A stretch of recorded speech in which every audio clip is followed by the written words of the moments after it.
The Falls Township Fire Department says they received the call shortly after noon, and when they arrived on scene here on Kinlow Woods Drive, they found the garage engulfed in flames. I do want to show you some of these piles of ice just so you can get a reference of how thick they are. If you look over here, you can see all the ice that has come to shore, and if I take my phone out, this is where two men broke into the back of the store, got stuck trying to get inside of the store, and then the security camera caught it all. We're taking a journey back in time some 65 million years to explore some of the largest creatures that have ever walked the earth. The woman got hit, grabbed onto the door, got back into the vehicle when her mother rushed her to the hospital. This is Bella, and she has one simple wish, and that's to ride motorcycles with her dad. So when her family reached out to make a wish, they connected them with a local organization that's working to make her wish come true. Imagine you're running late for work. Your car won't start, you gotta get there somehow, but you don't know what to do. Well, the answer is right here in your phone. Today, residents at a local retirement home got a special visit from a favorite Ohio State superfan with a larger-than-life personality. With all the snow we've been getting lately, fire hydrants have been covered, and now the fire department needs your help digging them out. The Falls Township Fire Department says they received the call shortly after noon, and when they arrived on scene here on Kinlow Woods Drive, they found the garage engulfed in flames. John and Donna Myers had just gotten home when they smelled something burning. When we went by the house, there was no smoke. He just smelled like hot, something really hot. And then all at once we saw the black smoke, and then it just... Homeowner Tina Stanton wasn't home at the time, but her husband Stephen was inside with their dogs. He was inside, I think watching TV, and I yelled for him through the window. He had his windows up and told him what was going on. Stephen and the two dogs were able to get out safely. Meanwhile, the Myers called 911, who quickly responded. We arrived to find heavy fire in the garage area. Guys made an interior attack, and we're able to stop the fire. Hunt says it's unclear what started the fire. Cause remains under investigation. We were able to rescue two dogs and no reported injuries. Now the neighborhood is rallying around the family to help them get back on their feet. They're such nice neighbors. And I told them they could, come over tonight and spend the night, bring the dogs, and because they would do anything for you. They would. Now, the assistant fire chief tells me that while they were able to contain that fire to the garage for the most part, it did spread a bit into the kitchen. He says, though, with all of the smoke and water damage, it's possible that the home is a complete loss. He says the Red Cross will be on scene to help assist the family. In Ashport, I'm Rodneya Ross, WHIZ News. It was here where families watched helplessly as their loved ones were bussed away by immigration and custom enforcement agents. These families of Iraqi Americans came out to protest after their loved ones were unexpectedly detained by ICE agents.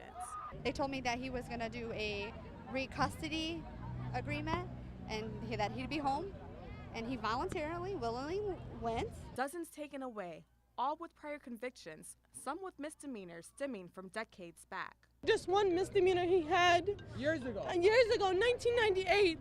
Many are confused as to why this is happening. I voted for Trump.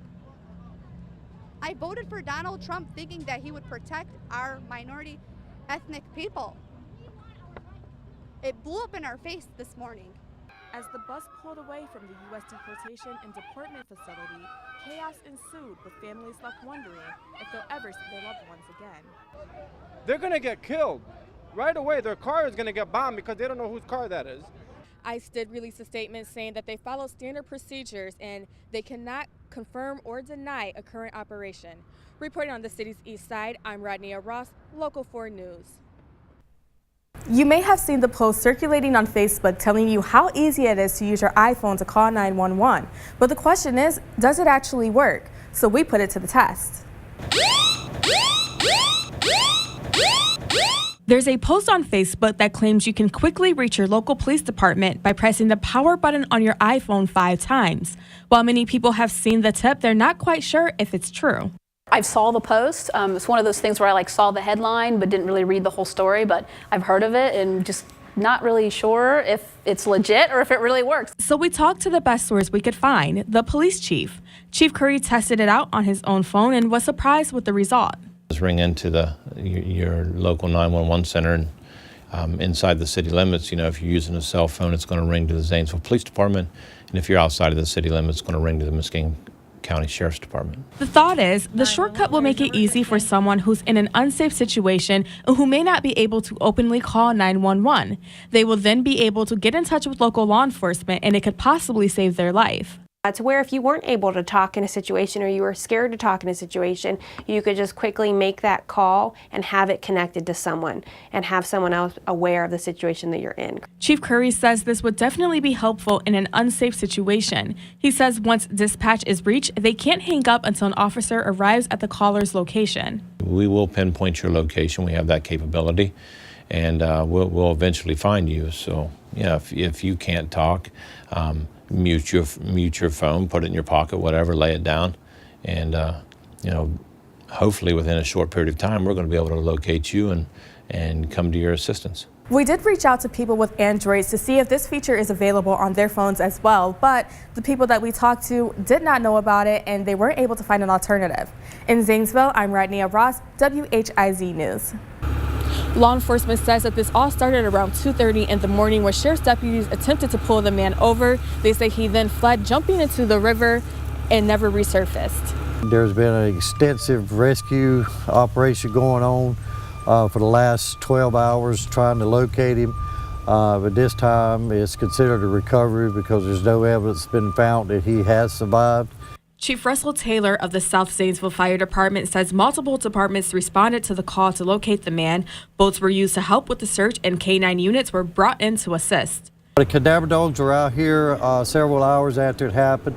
Cadaver dogs did hit one spot 4 different times, and that dog's designed to pick up the smell of skin cells and stuff like a tracking dog that would be floating on top of the water. The crews searched the spots where the dogs picked up a smell several times but were not able to locate the man's body. Chief Taylor decided to call his team off the search early afternoon. However, ODNR will continue to search for now. At this point, if they do not locate anything, we have plans of coming back Sunday afternoon and put the dog back in the water and let him just see if he can pick up a scent of anything.